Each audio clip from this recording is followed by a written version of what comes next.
Assalamualaikum warahmatullahi wabarakatuh dan salam sejahtera. Berjumpa kita lagi. Okey, hari ini kita akan mengeja dan membaca perkataan diikuti dengan frasa ataupun rangkai kata, kemudiannya ayat.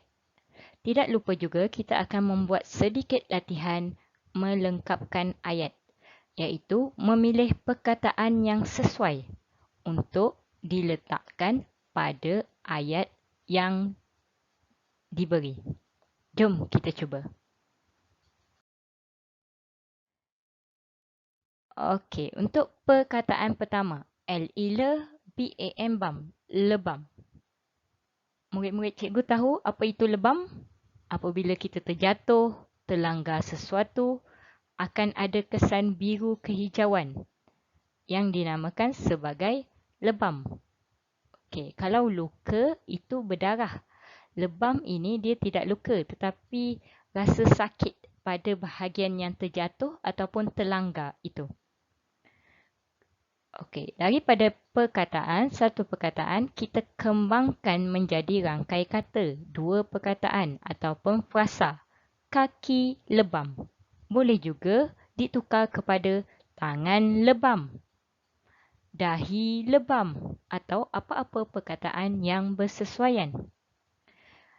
Daripada frasa, kita kembangkan kepada ayat mudah mengandungi 3 perkataan. Kaki saya lebam. Kaki awak lebam. Kaki adik lebam. Apa-apa sahaja perkataan yang sesuai menjadikan ayat tersebut betul. Okey, di sini ialah latihan. Kaki, tempat kosong, saya lebam. Kaki siapa kepada saya lebam? Boleh anak-anak ataupun murid-murid cikgu bagi jawapan yang sesuai ataupun jawapan yang betul. Kaki. Okey, antara jawapan yang boleh diterima. Kaki adik saya lebam. Kaki kakak saya lebam.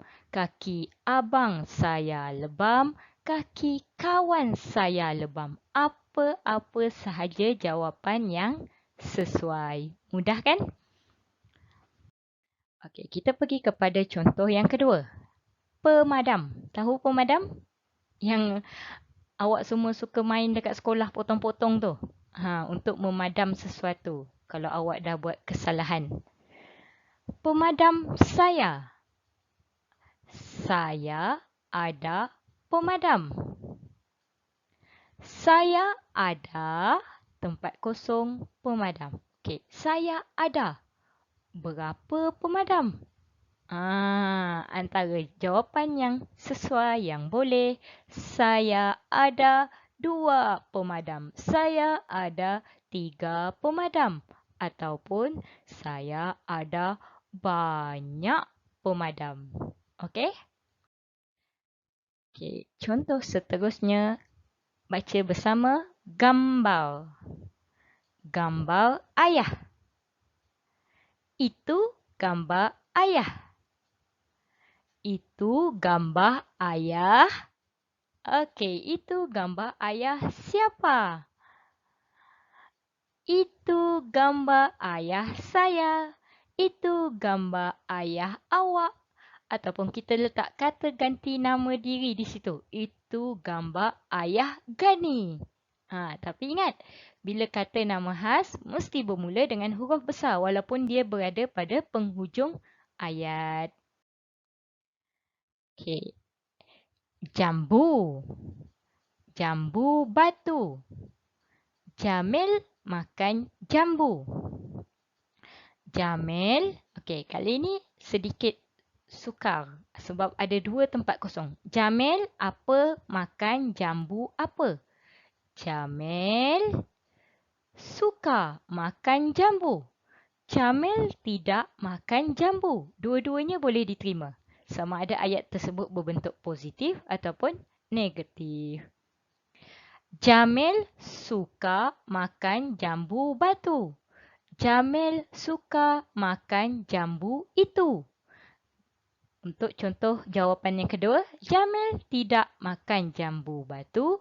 Jamil tidak makan jambu itu. Kesemuanya boleh diterima. Tiada masalah. Okey, jom. Perkataan hakim. Bila cikgu gunakan perkataan huruf besar, hakim ini merujuk kepada nama orang, kata nama khas. Hakim boleh membawa maksud kepada pekerjaan hakim yang di mahkamah tu. Tetapi oleh kerana cikgu gunakan perkataan dengan huruf besar, kata nama khas, ini bermaksud hakim ini merujuk kepada nama orang. Nama orang lelaki, hakim. Siapa nama kawan-kawan dia ada nama hakim? Ini hakim.